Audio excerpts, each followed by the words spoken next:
These games have been completely overshadowed, but a remake could finally get them the attention they deserve. Hey friends, it's Just the Gems. I'm Brandon, and what I have for you today are 5 unique, cool, and incredibly interesting JRPGs for the PlayStation 1 that don't get the love. Whether they deserve the love is a different story, but what I think they do deserve is a chance to find an audience. And the best way to do that would be through a remake. For a variety of reasons, these games might not be the easiest to play today. Maybe they're hard to emulate or expensive to buy physically, or the gameplay is too slow or the graphics are too dated, but there's a good, solid core to each of these games that could really shine if they got the remake treatment. Let's get into them, why don't we? Imagine creeping quietly through an ancient abbey that has all the visual fidelity of the Resident Evil remakes. Real-time shadows cast from flickering candlelight, Dolby Atmos sound making the wind outside sound so incredibly real.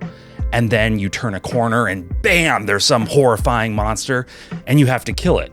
You cast spells, attack with daggers and swords and guns. It's horrific and bloody and gory.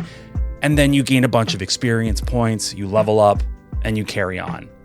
This is what I envision a remake of Koudelka could be like. Koudelka is one of the most interesting and innovative JRPGs on the PlayStation, and I'll be perfectly real with you, it's one of the most painful to try and play today. Not because the story is lame or because the characters suck, it's the 240p graphics and the pacing that drag this one way down. Which is a shame, because if you could somehow overlook those issues, you'd be enjoying a really, really cool game.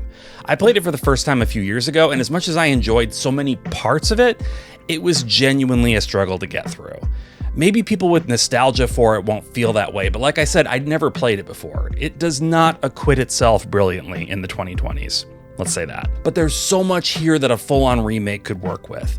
It has a dark and twisted story about a girl with some sort of psychic powers who breaks into an old mansion and makes friends with some sort of gadabout adventurer and a priest with something stuck up his cowl. They're all there for different reasons, of course, but they get drawn into something way bigger than they could have imagined. Gameplay in the original plays out like old-school Resident Evil, at least during exploration, which is why I think modeling the remake after the Resident Evil remakes is the most logical path.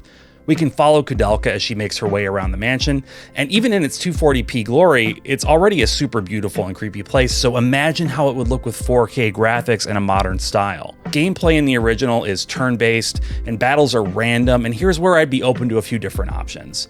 Random turn-based battles definitely made sense given the limitations of the PlayStation, but I wonder if that's the ultimate form this game could take. We could see battles taking place right there in the world with action combat, or we could have battles that take place right there in the world with turn-based combat. You come upon an enemy and suddenly your menus appear and you're right into the battle. I'm imagining a lot of these battles would be in sort of cramped corridors, which might be cool to see how the devs choose to handle that. Battles would probably have to be a lot more bespoke, nothing random about them, just in order to make the fights work in tight spaces. The more I think about this, the more excited I get. I don't know if it's possible, but if the director of the original, Hiroki Kikuta, happens to see this, please, Kikuta-san, remake Koudelka. Who doesn't love a good dating sim? Okay, I mean, I guess the cool kids in school who went on actual dates. But that wasn't me. I needed something like this in my life. Of course, I only got around to playing Thousand Arms when I was a full-grown adult and already married, so it didn't fulfill that particular need it might have when I was a teenager. Still, you gotta give this game props for being so weird. Your main character is Mice Triumph, a spirit blacksmith and wannabe womanizer. But being a womanizer is honestly just part of his job. The way spirit blacksmithing works is Mice channels emotional feelings that develop between himself and different women into the weapons he makes. At least, that's what he's telling them. And apparently they're buying it. I would be at least a little skeptical, personally, but whatever. It turns out in this crazy fantasy world, he's actually not a predator, and it's all true. The game splits its time between exploring towns and dungeons and engaging in turn-based combat on the one hand, and then dating a bunch of anime girls on the other. The dating sim aspect is obviously the most unique. Throughout the game, Mice will go on various dates with different girls, and depending on the dialogue choices you make, you can increase their affection level for Mice, which in turn gives you the ability to create more powerful weapons. The turn-based combat lets you bring Mice and up to 2 other party members with you, but the way battles are handled is a bit different than other games. Only the lead character actively fights, the other 2 hang back and provide support. You can swap the lead character during the fight to keep things interesting though, so it's not as though your party members are only set dressing. The story absolutely does not take itself too seriously, and I'd go so far as to call this a straight up comedy. We don't get a ton of those in the JRPG world, at least outside of Mario RPGs, paper or otherwise. That alone would make it worthy of consideration for a remake, but I think the game was honestly ahead of its time in a lot of ways.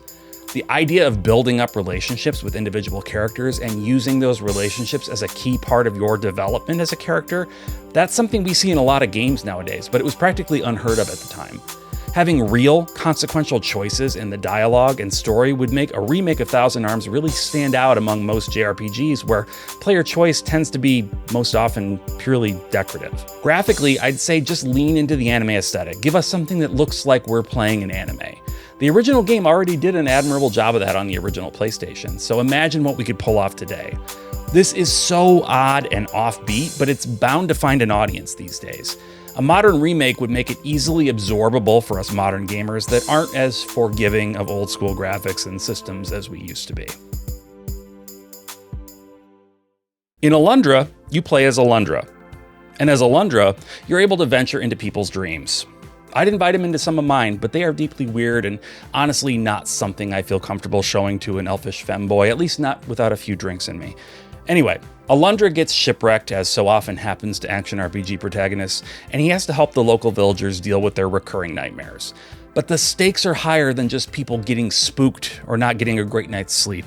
These dreams are bad enough that people are literally dying. In between dream dives, Alundra explores the island and journeys through dungeons. This game is actually a lot closer to a Zelda-like than a Secret of Mana, but I'd still put it in the RPG category. It's akin to the Adventures of Elliot that came out recently in that sense. In fact, Elliot is the reason I think a remake of Alundra would do really well today. The original is beautiful and challenging and fun, and it's full of a lot of puzzles, but it feels a little stiff to play. That's really just by nature of its vintage. Action RPGs have gotten so much smoother in the intervening years, and a game like Alundra would benefit from the knowledge devs have gained since then. I envision not something that's graphically similar to Elliot. I don't necessarily want this to be a shot-for-shot remake in the same top-down style of the original, but maybe something more like Visions of Mana. Translate the gameplay and the world into beautiful 3D and make the dungeon exploration feel like something out of a really good 3D Zelda. Having the puzzle elements alongside the RPG elements is one of the standout things about Alundra, and they could elevate those a lot by adding the third dimension. And a remake would solve another problem that exists for the original PlayStation version. It was localized by Working Designs, which, don't get me wrong, I enjoy their writing, but they also had a tendency to make games a lot harder for the Western market.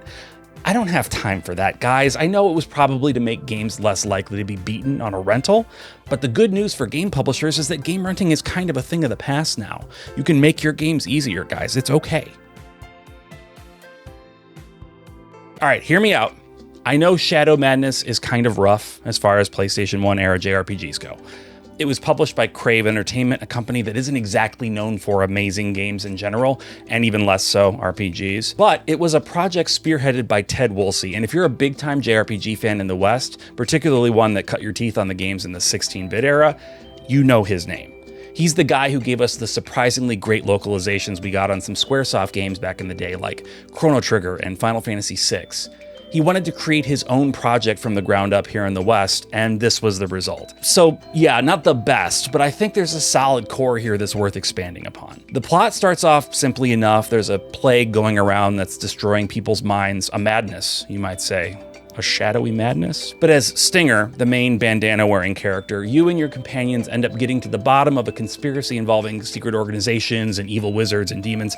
Good stuff, really. It could definitely be expanded upon, and a remake would be the perfect excuse to. The writing is actually top-notch already, given that it was birthed by Woolsey and written, in large part at least, by Paul Reed, who gave us the quirky but similarly well-written Secret of Evermore. When these guys in the West tried to make JRPGs back in the day, they might not have hit absolute home runs, but they did create some solid and interesting games. Combat is straightforward active time style turn-based, and yeah, it's not a pretty game. Even at the time, I remember thinking it didn't look very good.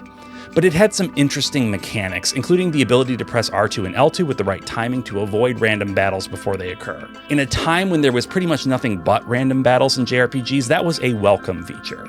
I think a from-the-ground-up reinvention of this game with good graphics and better gameplay would give the real star of the show a chance to shine.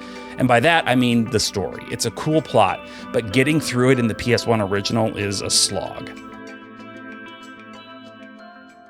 I have really fond memories of Legend of Legaia from when I was a kid. I remember it was raining, but I really wanted to go buy this game, so my dad drove me over to Kmart on his motorcycle, meaning we both got totally soaked, but it was such a cool thing that he did for me. As for the game itself, well, it definitely occupied my time, but looking back more objectively, the story is a little bit lacking. The setup is that there's a mist covering the world and bad things come out of the mist. The main character, Vaughn, fuses with a spirit called a Raseru in order to be protected from the mist, and then he and his friends Noah, a girl who was raised by a wolf, and Gala, a big monk guy, have to go around the world and revive Genesis trees, which is the only way to stop the mist forever. There are a few twists and turns along the way, but all in all, it's a little on the lackluster side. But where this game truly innovated was in the combat. It borrowed from Xenogears in that you're punching in button combinations, but Legend of Legaia takes combos to the next level, where it feels a little bit like a turn-based fighting game. I could see a remake of Legend of Legaia going one of two ways. A more traditional JRPG route would be to keep combat turn-based and simply add to the already existing system. More combos, more options in combat, that sort of thing. Alternatively, and I think more interestingly, I think turning a Legend of Legaia remake into a full-on fighting game JRPG hybrid would be really cool. Combat could either play out in side view like a traditional one-on-one fighter, or it could be more like a 3D arena fighter style. I'm not sure which I'd prefer, honestly, but having a combat system in a JRPG that's as technical as a fighting game would be really cool. Use the opportunity of the remake to flesh out the story, maybe add a few more characters to the roster for good measure, and I think this could actually be a really innovative modern game. So what do you think? Any lesser-known PS1 JRPGs you think deserve remakes that I missed? Let me know in the comments, and maybe I can compile enough to do another one of these someday soon. If you're in the market for a podcast, check out the JRPG Pursuit, where we talk about JRPGs every single week. Links in the description. Anyway, thanks so much for watching, and I'll see you next time.